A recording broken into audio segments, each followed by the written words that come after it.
Virtual somos expertos en tecnología y consultoría de negocios. Nuestro principal objetivo es ayudar a nuestras empresas a redefinir sus procesos utilizando nuevas tecnologías, orientadamente a través de servicios y herramientas que nosotros proporcionamos para toda su transformación digital.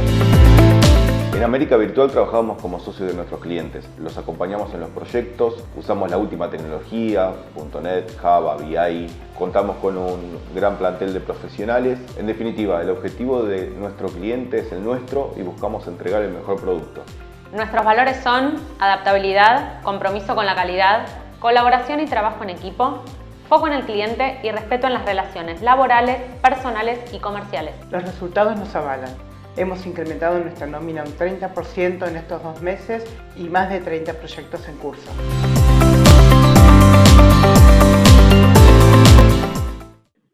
Bueno, acá estamos. Buenas tardes a todos, a todas. Gracias por participar una vez más en este ciclo de charlas organizado por Sadio. Mi nombre es Sandra D'Agostino, soy presidenta de la Sociedad Argentina de Informática. Hoy tengo un doble rol, además de hacer la presentación de la charla, voy a estar como moderadora de la charla que nos va a dar Alejandro Batista, amigo de muchos años que nos conocemos. Les voy a presentar, para ir rápido a su charla, Alejandro nos va a hablar sobre inteligencia artificial y sistema de justicia, pautas éticas de la Unión Europea. Alejandro es abogado de la Universidad Nacional de La Plata, especialista en Derecho de Alta Tecnología de la UCA, magíster en Finanzas Públicas de la Universidad de La Plata, doctorando en Sociología en la UCA, doctorando en Ciencias Jurídicas de la Universidad Nacional de La Plata, docente de grado y posgrado, Universidad Nacional de La Plata y del Museo Social Argentino, consultor y asesor en temas de Derecho y tecnologías de Legal TIC. Bueno, además, esto es lo formal, ¿no?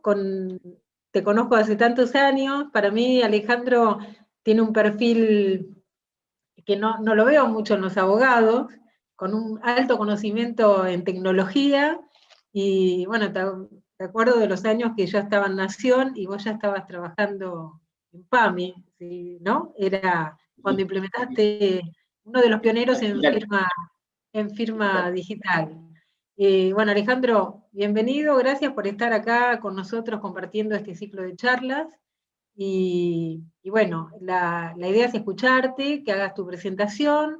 Nos están siguiendo por el canal de YouTube, donde vamos a recibir preguntas, así que te dejamos tranquilo para que puedas hacer la exposición y después hacerte preguntas que seguramente yo las voy a tener también, ¿eh? Así que bueno, bienvenido, y si tenés, no sé, para compartir una presentación, ¿verdad? Bien.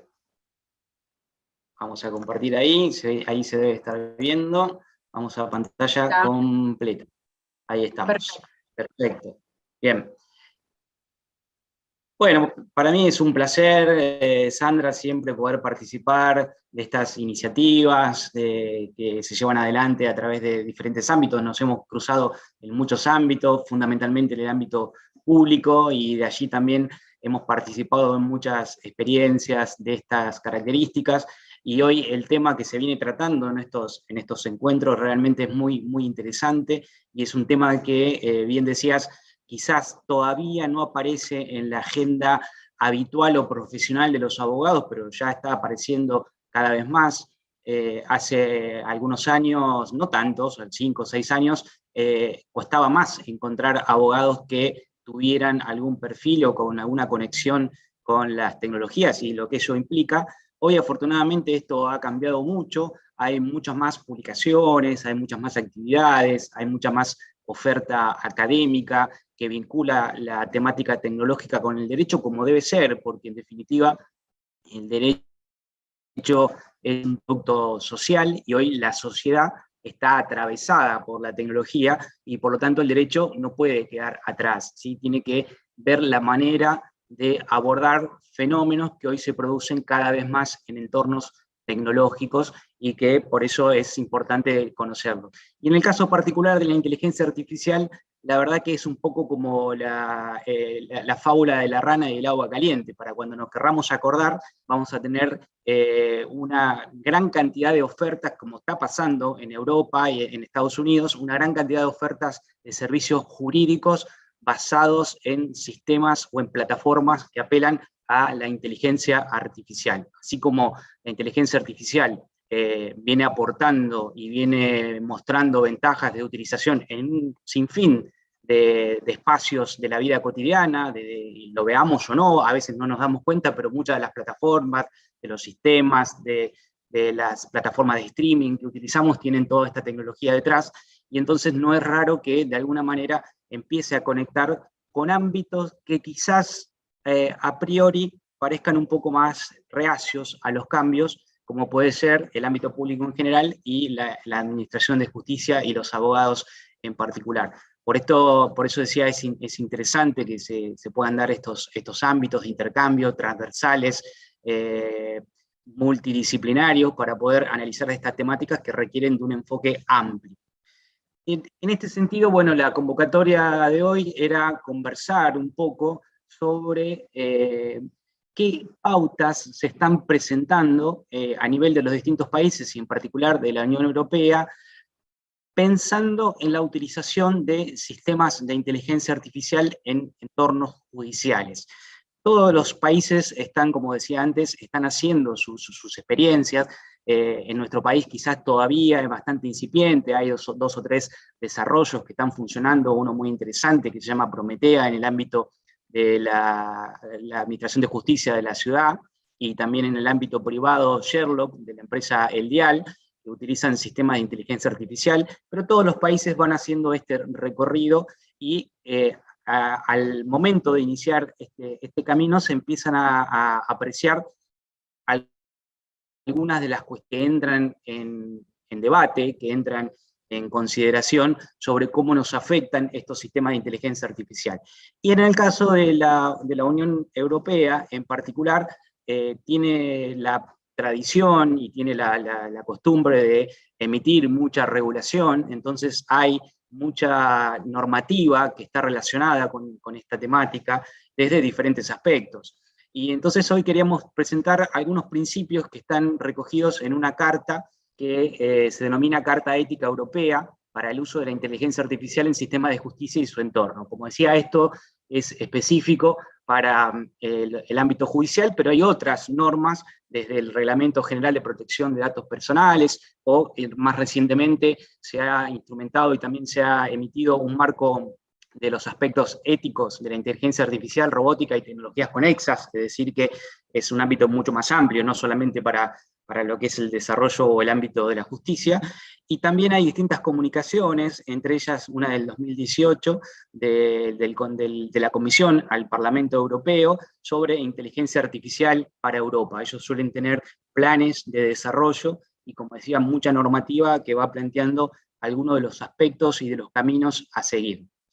En este sentido, la Carta Ética Europea para la implementación de sistemas de inteligencia artificial en la justicia y en su entorno, como cabe esperar, parte de la premisa de la importancia que tiene esta temática en el ámbito de la justicia, en este caso en particular, y está muy bien que se lo plantee desde el punto de vista de una herramienta.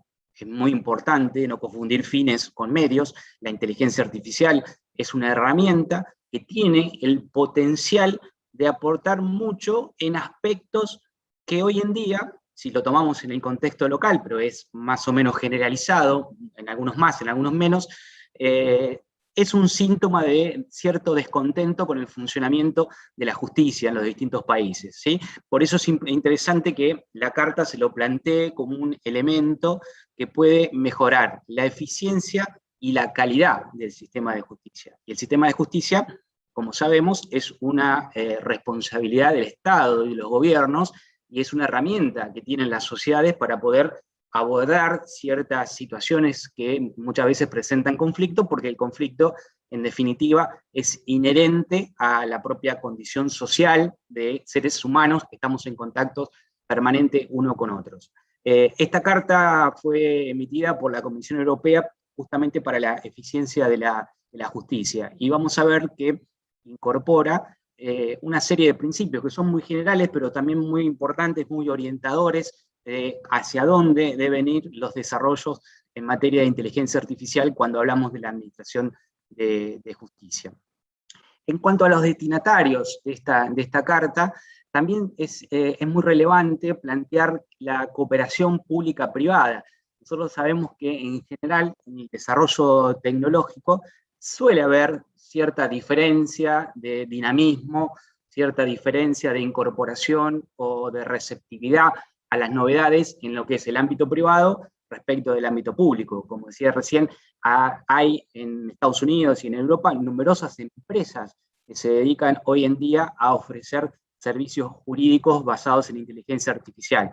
Y de hecho todo el desarrollo tecnológico que hemos vivido en las últimas 2 décadas siempre ha ido un poco más adelante en el ámbito privado que en el ámbito público, porque el ámbito público tiene otras características. El ámbito privado tiene que discutir mercado, tiene que satisfacer requisitos de calidad y de pertinencia a los clientes, y el ámbito público muchas veces trabaja en un estricto, digamos, en un contexto en el cual de alguna manera tiene monopolizados ciertos servicios. Pero lo cierto es que también en el ámbito público se ha visto un desarrollo muy importante, y de hecho lo estamos viendo hoy en día, más allá de que esta charla puntual es de inteligencia artificial, pero el proceso de digitalización, de despapelización y de simplificación administrativa que han llevado adelante los estados, vos lo conocés muy bien por la provincia de Buenos Aires, pero también el Estado Nacional, ha permitido que la administración pública pueda seguir funcionando en un contexto tan difícil como es el de pandemia desde el año pasado y este año. Imaginemos,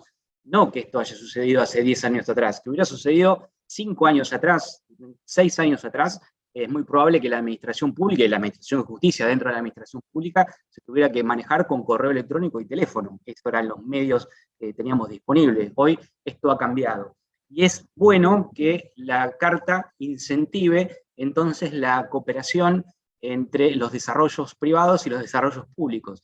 Porque por otro lado, también los desarrollos privados pueden tener algunos sesgos, y también por la lógica de mercado que funciona en el ámbito privado, no necesariamente van a llegar a todas las personas. Y esto es algo que vamos a poner un asterisco ahí para hablar cuando hablemos de los principales desafíos que vemos.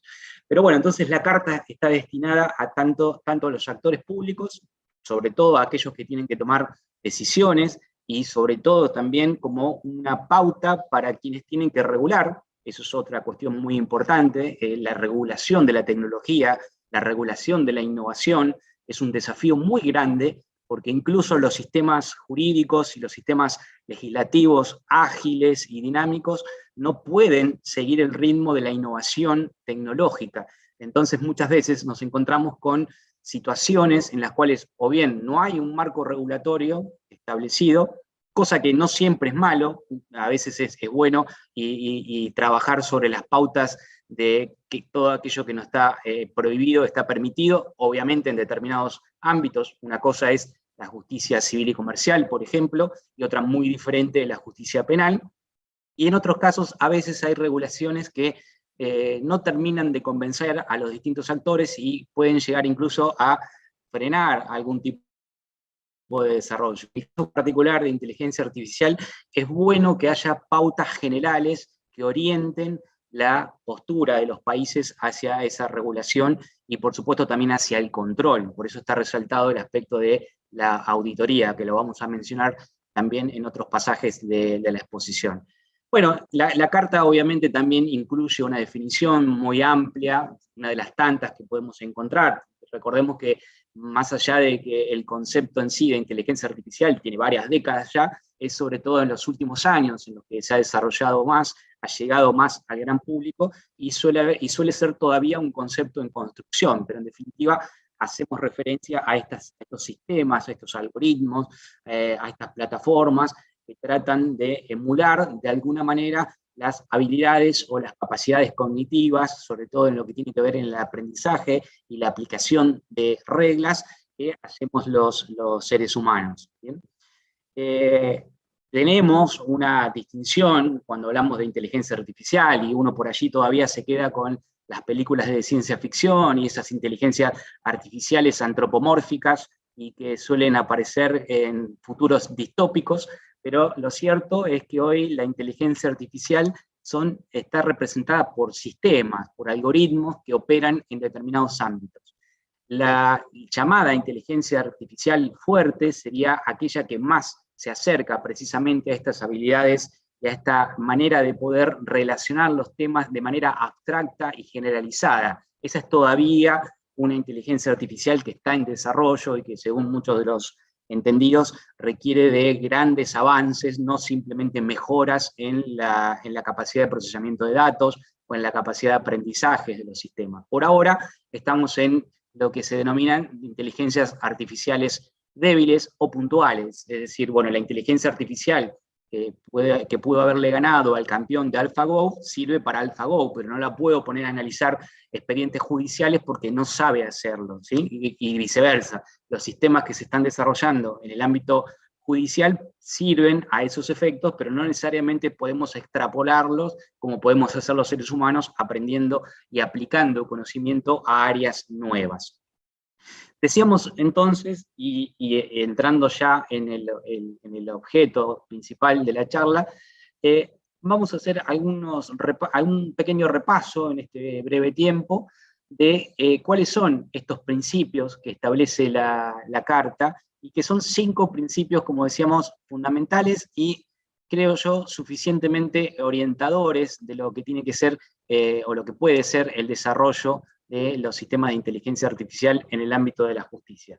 El primero de los principios es, por supuesto, aquel que plantea que estos desarrollos se tienen que hacer respetando los derechos fundamentales, ¿sí? ¿Cuáles son los derechos fundamentales? Bueno, precisamente aquellos derechos humanos que nos corresponden a cada una de las personas, que están incorporados en la normativa de todos los países, pero además suelen ser objeto de tratados internacionales. En el caso de Europa, la Carta Europea de Derechos Humanos; en el caso nuestro sería la Convención Americana de Derechos Humanos y también la Convención Internacional de Derechos Humanos, ¿sí? Y en particular aquellos principios que rigen lo que tiene que ser la tarea en el ámbito judicial, principios tales como la presunción de inocencia, el debido proceso, ¿sí? El derecho a defensa, el derecho a un equilibrio en los medios probatorios para poder desempeñarse o plantear alguna temática en el ámbito judicial. Estos principios tienen que poder garantizarse, y lo importante en este caso es que estos principios se puedan pensar en la etapa de diseño de estas tecnologías, ¿sí? Y esto es muy interesante, y a mí me gusta mucho recalcarlo, porque de alguna manera corre la esfera de actuación de los abogados. Es decir, si bien los abogados estamos acostumbrados a llegar después de que sucede algo, ¿sí? Por eso estamos llamados a intervenir cuando algo sucedió, cuando alguien no pagó lo que debía, cuando alguien despidió, cuando alguien injurió. Este nuevo campo de vinculación de la tecnología nos permite llevar adelante lo que, por ejemplo, Richard Susskind, que es un abogado escocés que hace muchos años que viene escribiendo, que es quien más sabe seguramente en materia de derecho y tecnología, él denomina el conocimiento jurídico embebido, ¿sí? La posibilidad de, en el propio diseño de los algoritmos, en el propio diseño de las plataformas o de los sistemas, se pueden incorporar reglas que respeten estos principios fundamentales, ¿sí? Algo así como derechos humanos by design, ¿sí? Dentro del propio diseño. Es un rol interesante y novedoso, que es además un campo de actuación y de trabajo para los abogados. El segundo principio, todos estos principios vamos a ver que están correlacionados entre sí y funcionan de manera orgánica y con sinergia, es el de no discriminación, ¿sí? Esto es muy importante porque además no es una cuestión abstracta, sino que hemos visto cada tanto noticias de cómo sistemas de inteligencia artificial terminan generando productos o resultados sesgados, ¿sí?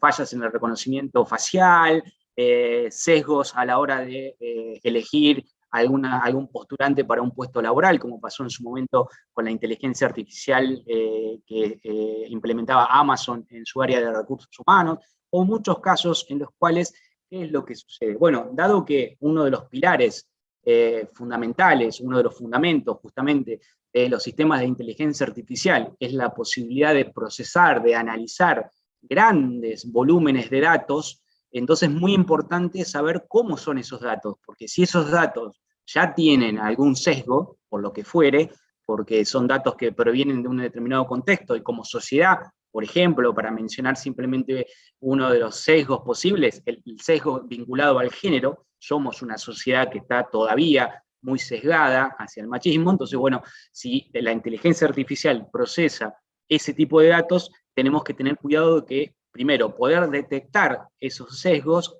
y poder corregirlos también en la etapa de diseño, para que no se acentúen, para que esta herramienta pueda ser una herramienta de igualdad, que pueda ser una herramienta que proporcione mejores niveles de calidad de vida y no que perjudique a parte de la población o a sectores de la población.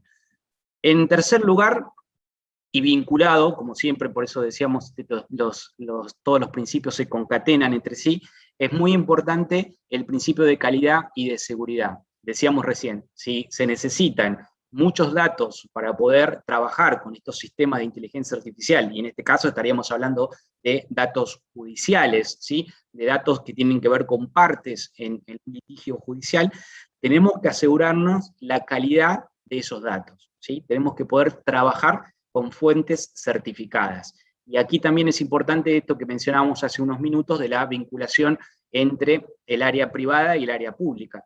Esto hoy se está viendo mucho de la mano de otro concepto vinculado a la temática, que es el de gobierno abierto, porque en este caso, como decíamos, estamos hablando de la Administración de Justicia, entonces los datos están en poder del Estado.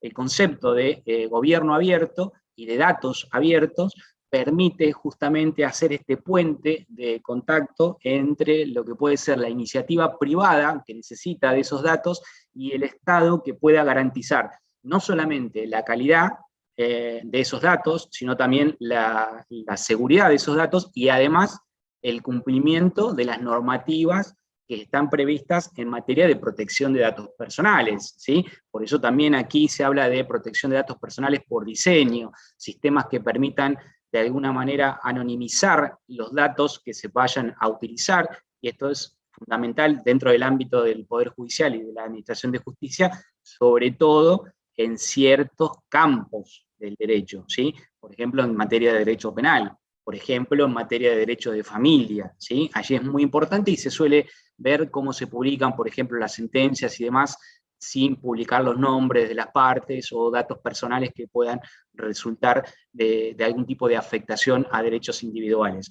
Esto además se tiene que complementar con entornos seguros para el procesamiento de esos datos y para la conservación de esos datos en la medida que sean necesarios para el funcionamiento de estos sistemas de inteligencia artificial.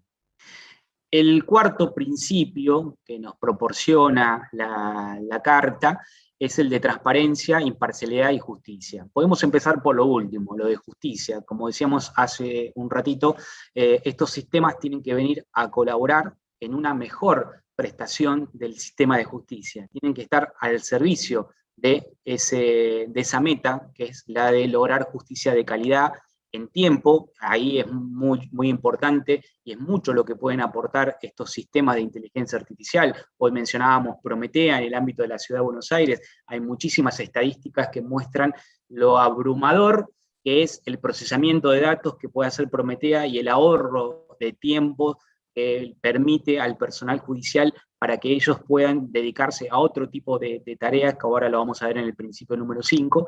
¿Sí? Entonces, la transparencia, además, tiene que ver con la explicación, esto es muy importante, la explicación de cómo funcionan los sistemas y los algoritmos. Por supuesto que aquí, hoy recién decíamos la combinación y la cooperación entre el ámbito público y el ámbito privado, en este punto en particular puede haber cierta tensión, ¿Por qué? Porque, bueno, una de las máximas formas de transparencia sería utilizar sistemas y plataformas de código abierto, ¿sí? Lo cual, como decíamos, puede chocar en algún punto en intereses en el ámbito privado de desarrollo de software privativo y de prestación de servicios. Pero por eso, justamente, es importante que el Estado, ¿sí?, el ámbito público, se involucre para no dejar solamente librado a la realidad del mercado el desarrollo de estos tipos de sistemas. Y la transparencia y la imparcialidad también, por supuesto, se van de la mano de la posibilidad de auditorías sobre estos sistemas. Y esas auditorías tienen que ser auditorías de tipo multidisciplinario, como mencionábamos recién. ¿Por qué? Porque justamente los sistemas de inteligencia artificial aplicados a estos ámbitos involucran distintos aspectos. Por supuesto tiene que haber una auditoría técnica, informática, pero también tiene que haber ahí presencia de los abogados e incluso más, presencia de sociólogos, de economistas y de una figura que a mi criterio va a cobrar cada vez más relevancia, que es el de el ámbito de la filosofía, en este caso de la filosofía jurídica. Esto es un recorrido que ya se ha visto en los estudios de derecho, por ejemplo, cuando comenzó a plantearse la temática de la bioética, ¿sí? Entonces ahí se revalorizó lo que tiene que ver con la reflexión filosófica de las herramientas, en este caso de la bioética, las herramientas de la salud vinculada al bienestar, y aquí vamos a hablar de las implicancias de la tecnología aplicadas a distintos ámbitos, y en el caso particular de la justicia. Y como quinto principio, que recién decíamos, bueno, los sistemas o las plataformas de inteligencia artificial tienen que ser una herramienta, tienen que estar al servicio de los operadores jurídicos, sean estos abogados o jueces. Este quinto principio es un principio que podemos mencionar como carácter general y por lo menos inicial. ¿Qué significa el principio bajo control del usuario? Bueno, que los sistemas de inteligencia artificial, por lo menos al principio y en algunas, y de modo general, esto podrá variar dependiendo del tipo de ámbito judicial al cual se aplique o incluso del tipo de proceso al cual se aplique, que estos sistemas estén al servicio de quien toma la decisión, que sea por ahora una persona, un humano, puede ser un juez, un fiscal, ¿sí?, un abogado, que se provea de este tipo de servicios, de este tipo de insumo o de información, pero que la decisión todavía esté en control de una persona. Esto, por supuesto, tiene que ver, como todo desarrollo tecnológico, también con ciertas desconfianzas que puede haber.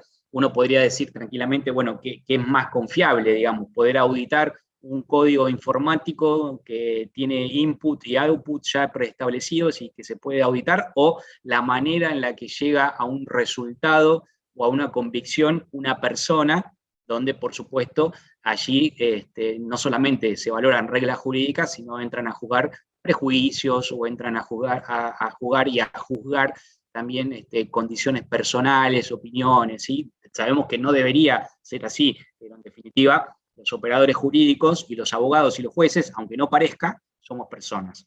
Aunque no parezca, somos personas, y entonces también tenemos nuestra manera de ver la sociedad y de entender el mundo que nos rodea. Este es un principio entonces que va a ser seguramente una guía inicial para todos estos desarrollos y la implementación de sistemas como Prometea en el ámbito de la justicia.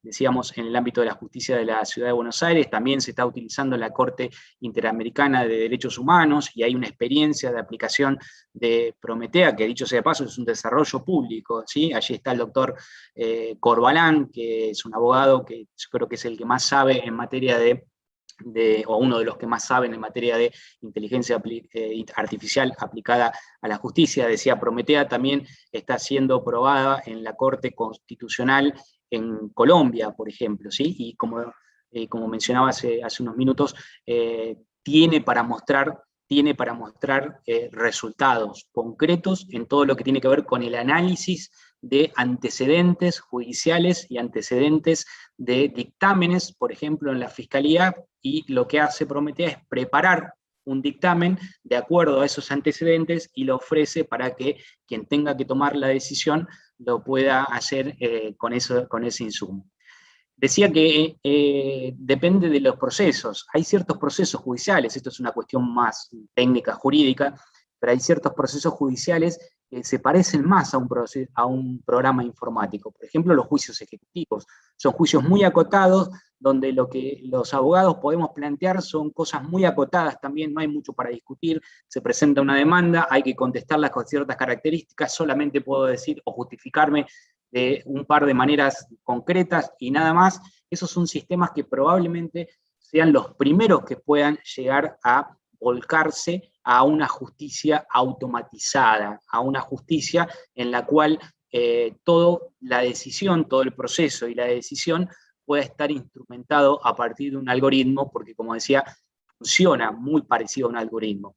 Diferente es los otros tipos de juicios, los llamados juicios ordinarios, donde hay mucha ida y vuelta, mucha contestación, muchas apelaciones, muchos incidentes, etc.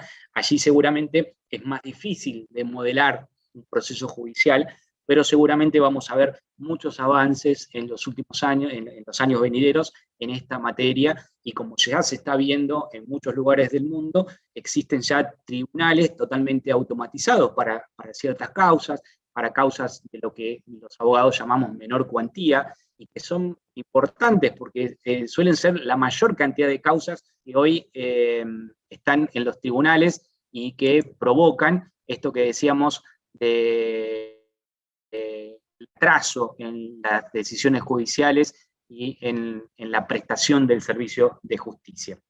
Estos son los 5 principios fundamentales que tenemos, que la Carta provee, decíamos, como guía. ¿Y qué podemos plantearnos a partir de estos principios? Bueno, podemos plantearnos desafíos e interrogantes, ¿bien? Porque tenemos muchas potencialidades, pero tenemos también ciertos resquemores, podemos tener también cierto rechazo.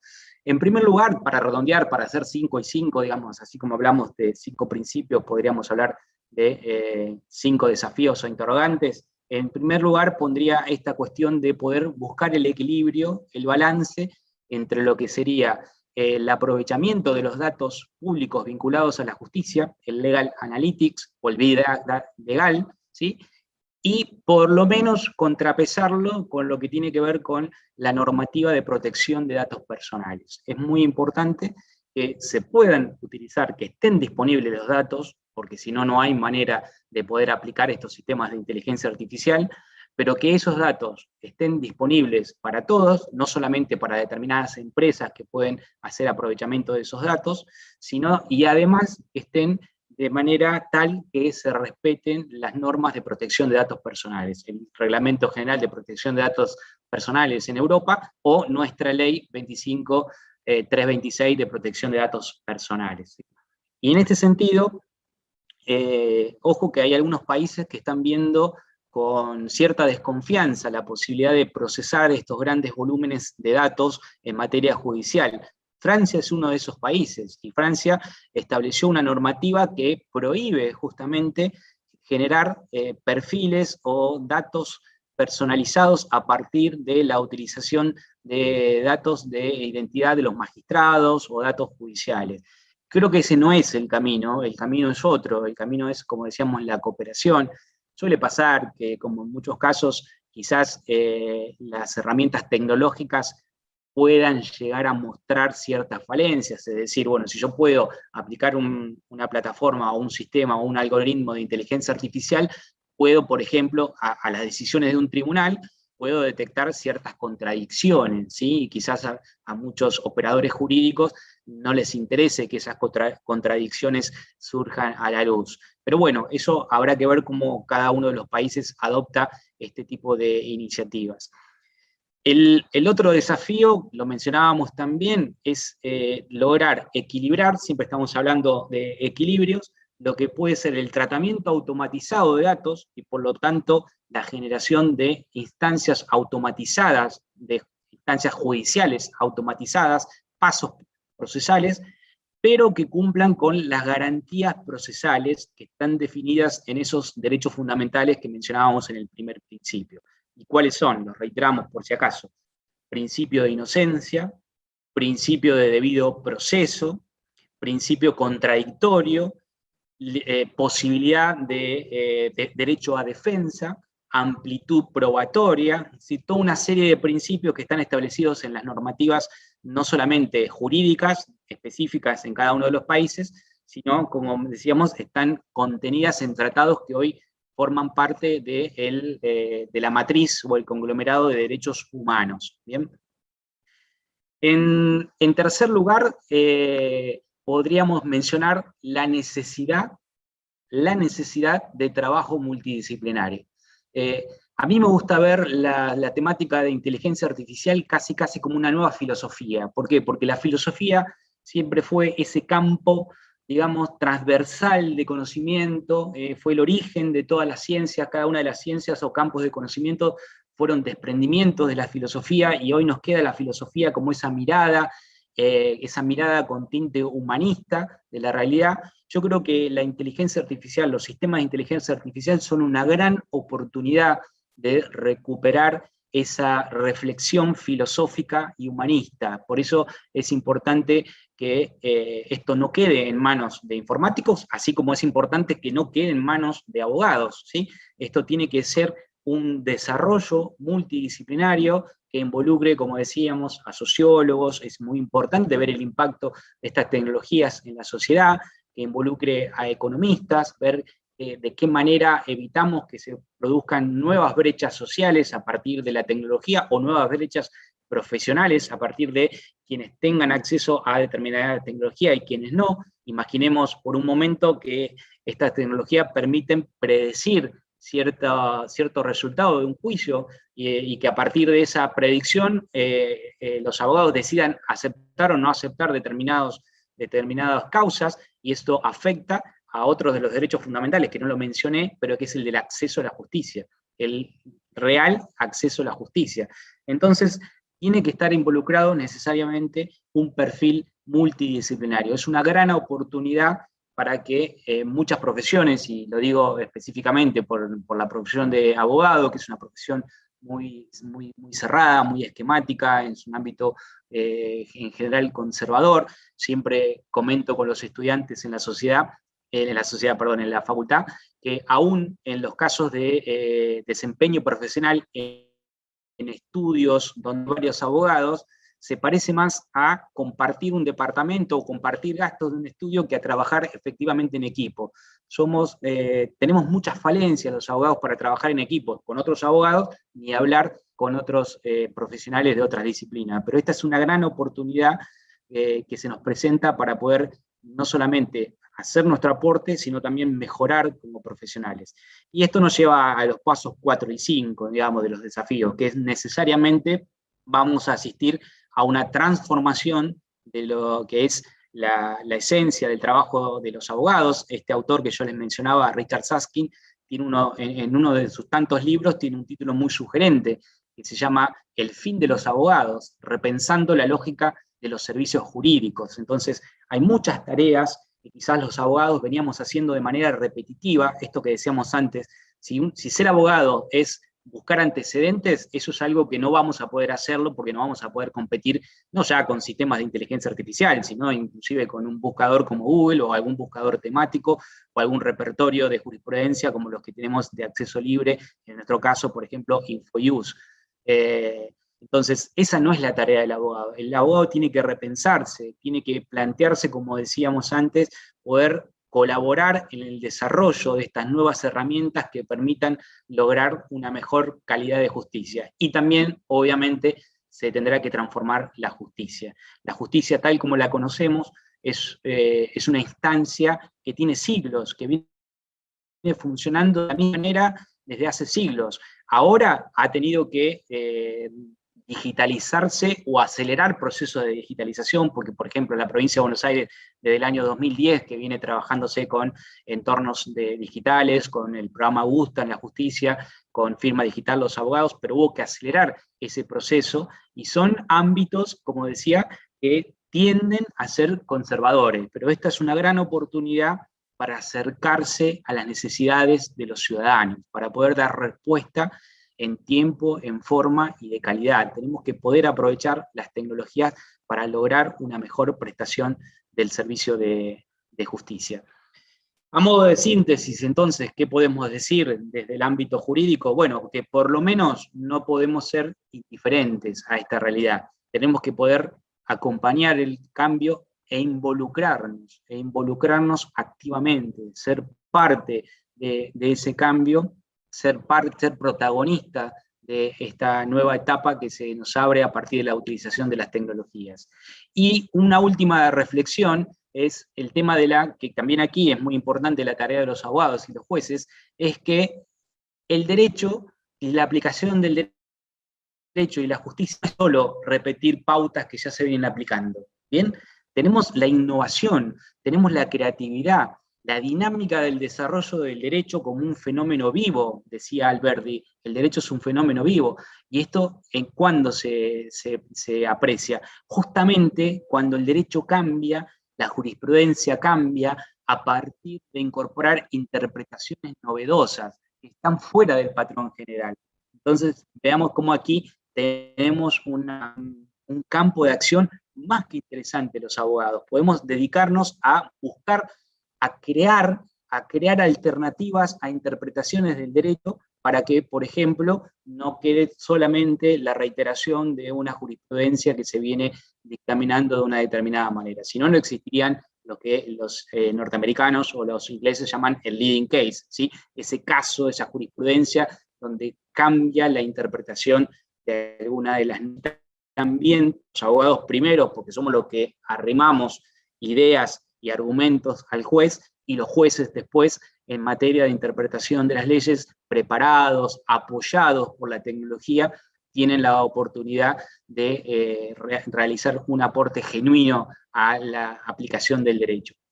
Y para terminar, entonces, siempre les digo a los estudiantes en la facultad que nos puede, en este caso, nos aplica un viejo refrán holandés, que dice, la verdad, no podemos evitar que el viento sople, no podemos hacerlo, pero podemos construir molinos de viento. Bueno, creo que esa es una buena idea para dejarnos como final de esta breve intervención. Agradezco muchísimo su amable atención y la convocatoria, por supuesto, a Sandra, y quedo a disposición para las preguntas, comentarios que quieran hacer. Muchas gracias. Bueno, Alejandro, la verdad, muy interesante la charla, y yo me fui anotando un montón de cosas, además de preguntas que tenemos. Bueno. Por algunas cosas que me fueron quedando y vinculadas a la provincia de Buenos Aires, ¿no? Yo, para los que no me conocen, además de presidenta de DESADIO, soy subsecretaria de Gobierno Digital de la provincia de Buenos Aires, y estamos trabajando en la transformación digital en muchos proyectos, y lo que comentabas de la calidad de datos, el tema de calidad y seguridad, ciberseguridad en particular, nosotros, en ciberseguridad estamos trabajando mucho, pero yo veo una falencia muy grande, no sé cómo lo ves vos, en general, en organismos públicos respecto a la calidad del dato. No sé, ¿cuál es tu experiencia porque sin calidad de datos no hay sistema que, más allá de la inteligencia artificial, ¿no? Pero la inteligencia artificial, por supuesto, pero digo, en general, creo que tenemos una falencia muy grande, ¿no? Sí, me parece que en los últimos años están apareciendo, está, digamos, surgiendo en la agenda pública esta cuestión de los datos. Como decía antes, en el ámbito privado, hoy los datos, como se suele decir, son el petróleo o el oro del siglo XXI. Las empresas privadas tienen muy en claro que necesitan buenos datos, datos de calidad, porque lucran con esos datos, muchas veces con nuestros datos, ¿no? Imaginemos Google o Facebook, etcétera, cómo aprovechan esos datos que nosotros proporcionamos. Y el ámbito público, bueno, por lo que decíamos antes, porque tiene otra dinámica, ha llegado un poco más tarde. Recordarás también que en muchos casos lo que pasaba en el ámbito público era esa especie de insularidad, es decir, que cada organismo tenía su propio sistema, que estos sistemas no se comunicaban entre sí. Bien, yo creo que se ha hecho una tarea muy grande en los últimos años, y creo que deberíamos aprovechar, hacer de defecto virtud o de problema virtud, esta situación de la pandemia para poder poner el foco donde tiene que estar, que es en los sistemas que funcionen, que sean confiables. Hoy vemos la plataforma de trámites a distancia, está funcionando muy bien en muchos trámites, hay muchísimos trámites, hay millones de expedientes electrónicos, tanto a nivel nacional como en la provincia de Buenos Aires y también en muchos municipios, y por eso es que el ámbito público ha podido trabajar. Pero es muy importante entonces poner el foco en esto y capacitar a los recursos, obviamente, porque también vos lo has visto en las áreas de informática de los distintos ámbitos públicos, ha ido variando, por suerte y para bien, el perfil de la ocupación, de ser en muchos casos soporte de hardware sobre todo, a poder capacitarte. Vos lo conocés también en el caso del IPAP, la oferta que hay de capacitación integral, porque hoy ya no solo sirve conocer de una cosa, hay que conocer cómo funcionan los sistemas, tenemos que tener una mirada sistémica del funcionamiento de nuestra administración pública para poder trabajar y pensar en implementar sistemas de inteligencia artificial. Sí, y en función de eso, ¿cómo ves vos, o cuál es el panorama de esta temática en la formación jurídica? Porque la verdad que no tenemos muchos abogados como vos. Bueno, como te comentaba al comienzo, porque recorro foros y participo de actividades, estoy viendo cada vez más, y ya hay una oferta interesante. Por un lado, de incorporación, si bien es tardía, pero es bueno que exista, de incorporación de estas temáticas, en algunos casos como alguna materia o alguna asignatura. En el caso de la Universidad de La Plata, es una asignatura que se incorporó con la última reforma al plan de estudio, que es Derecho Informático.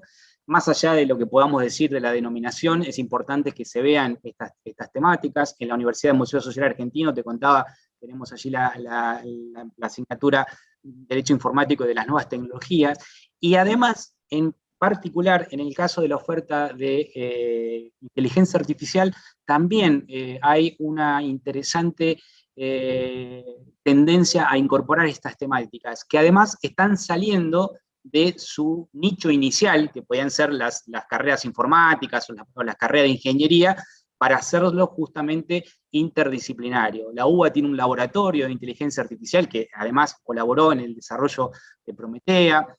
Universidades como San Andrés tienen oferta, universidades como Austral tienen oferta, la Universidad Nacional de Córdoba tiene una oferta también en materia de inteligencia artificial, y yo creo que en tiempo mediano y en el corto plazo esto se va a multiplicar, y por suerte cada vez vamos a tener entonces más profesionales vinculados al derecho que no tengan miedo de meter mano en un teclado o en algún sistema.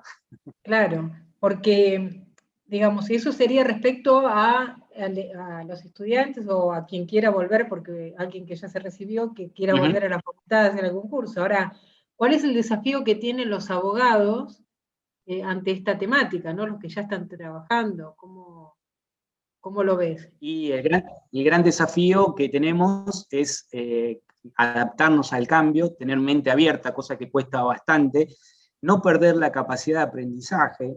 Si estamos en una sociedad más allá del derecho o de la inteligencia artificial, estamos en una sociedad de cambio permanente, entonces lo que aprendemos en el recorrido por la facultad, que puede durar 5, 6, 7 años, cambia el mundo en ese periodo. Sí. Exactamente, todas las carreras. Y lo que me parece que es un gran desafío, lo mencionaba, es el tema de abrirnos a colaborar con otras carreras, a ser cada vez más interdisciplinarios, a poder trabajar en equipo y a seguir capacitándonos en todas estas temáticas, porque el cambio es el cambio y tenemos que estar atentos a ello. Sí, no van a poder, no, es la verdad que van a tener que ayornarse a todo este cambio tecnológico. Bueno, nosotros trabajamos en conjunto con varios abogados y vamos a proponer que escuchen la charla, porque como queda grabada en YouTube. Y bueno, y hablando YouTube tenemos la gente que nos está siguiendo, tengo algunas preguntas. Valeria Pau nos pregunta, Valeria. dice, son similares a los ROAM de UNESCO. El último principio de los principios que presentaste, el quinto, ¿sería solo en materia de justicia?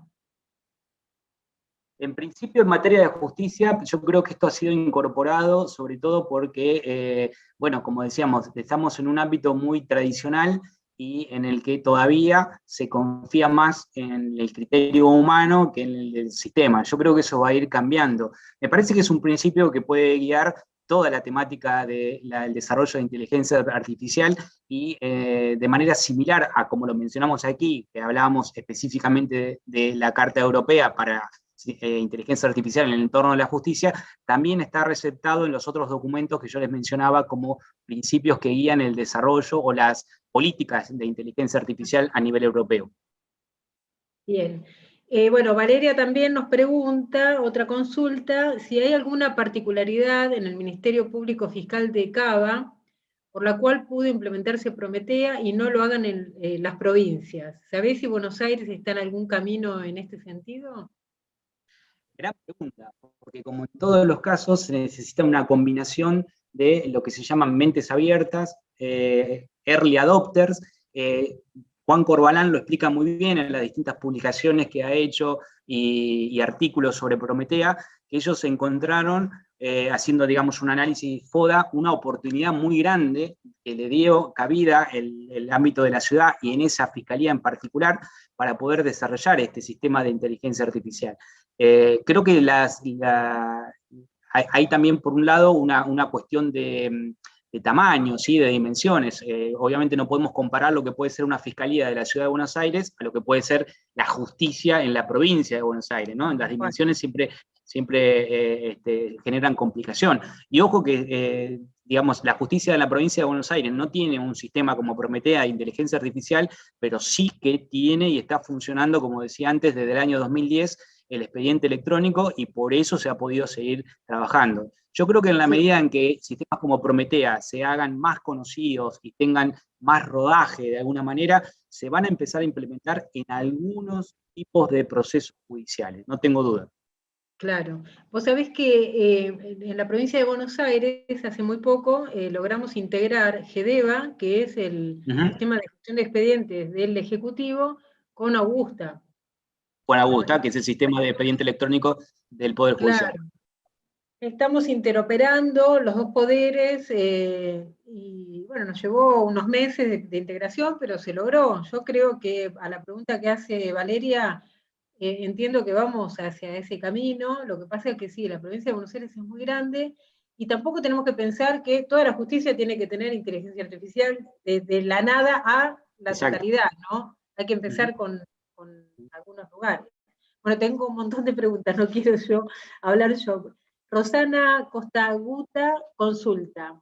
Buenas tardes, quisiera saber cuáles son las técnicas de inteligencia artificial aplicadas en contextos jurídicos. Sé de sistemas expertos, ¿qué otras que vos ubiques? ¿Para qué específicamente, si sabés, ¿no?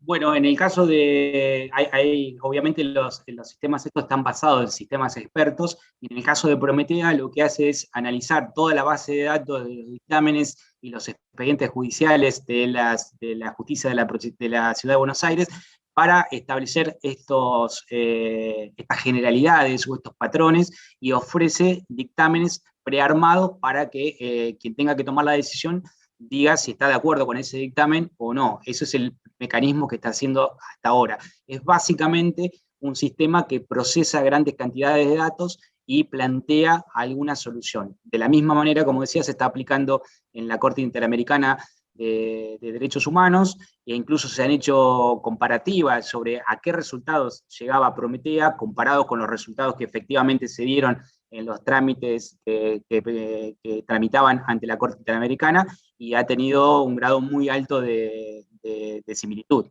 Por lo tanto, digamos, esto ha abierto más posibilidades de desarrollo.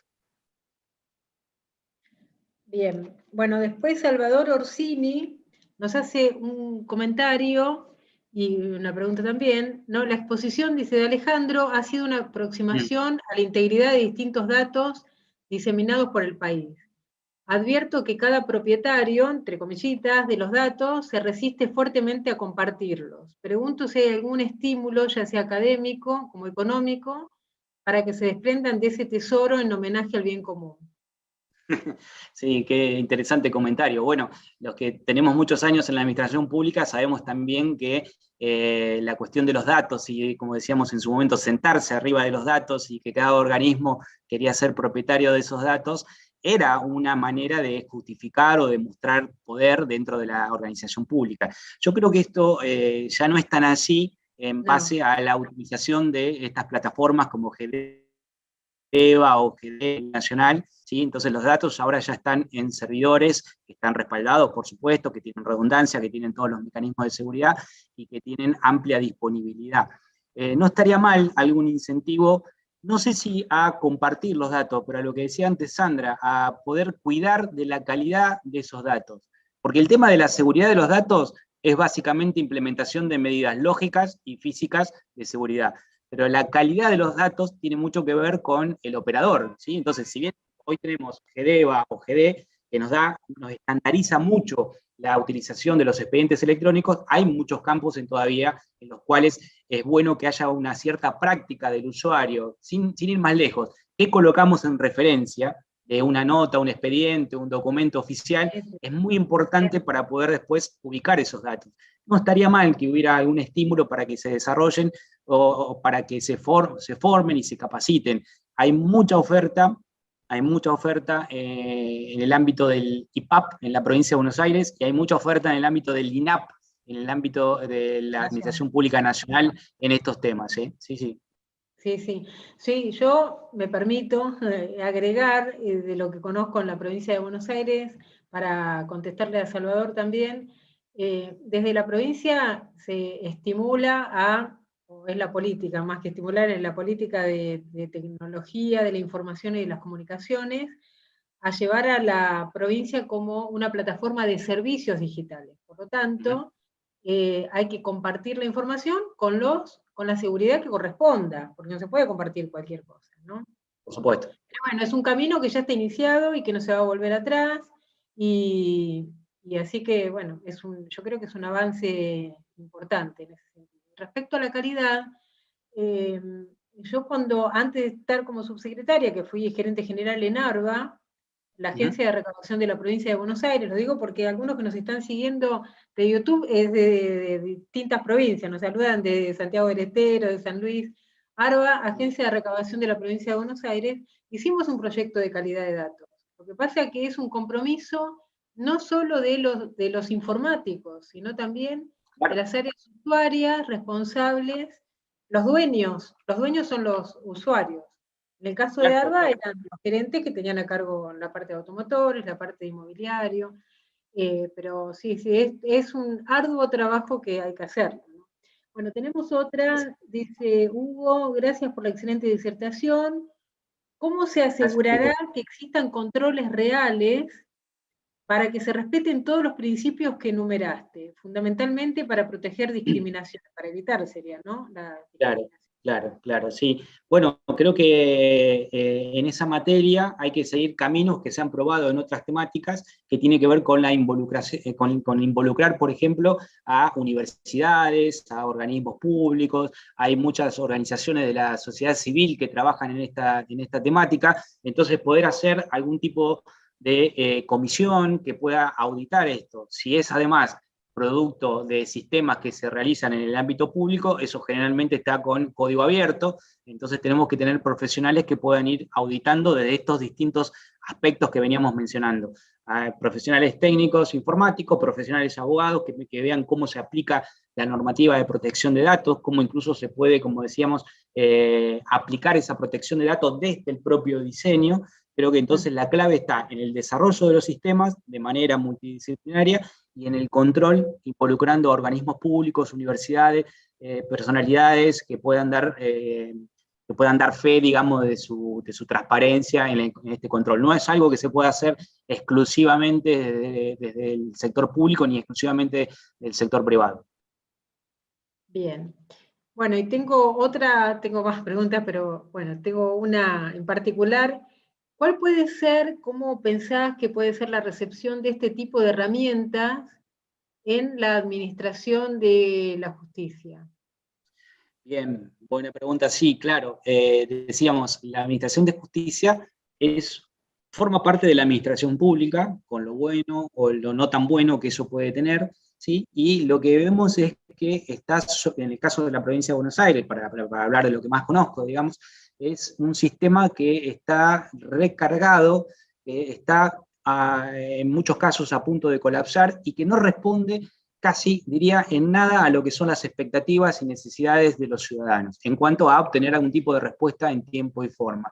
Yo creo que el perfil de los jueces también está modificándose. Recién hablábamos de oferta de capacitación en estas temáticas en el ámbito de la administración pública, IPAP, INAP, pero también en el ámbito de la justicia. Por suerte, se están abriendo estos caminos, además de haber personas dentro del ámbito de la justicia, como Corbalán, que mencionábamos, que hace camino al andar con estas temáticas. En el caso de la provincia de Buenos Aires, de la Administración de Justicia, está el Instituto de Estudios Judiciales, que cada vez más incorpora oferta de estas temáticas. La digitalización a la que nos vimos sometidos a partir de la pandemia en el año pasado y este año ha hecho además que tuvieran que adaptarse a las nuevas modalidades, y yo creo que sería bueno empezar a incluir en las instancias de selección y de designación de magistrados este tipo de conocimientos. No, obviamente no pretendemos que un juez sea informático o sea analista de sistema, pero de la misma manera que hoy por hoy un abogado no podría, digamos, ejercer, no podría, digamos, ofrecer sus servicios con relativo éxito, digamos, si no conoce algunos de estos términos. Yo cuando hablo con los estudiantes digo, bueno, ustedes se pueden dedicar a lo que quieran el día de mañana, pueden hacer derecho laboral, penal, civil, administrativo, pero algo que se van a cruzar es prueba digital. Van a tener la necesidad de saber cómo buscar, cómo recolectar y cómo recoger y preservar prueba digital. ¿Por qué? Simplemente porque nuestra vida hoy está cruzada por los dispositivos digitales.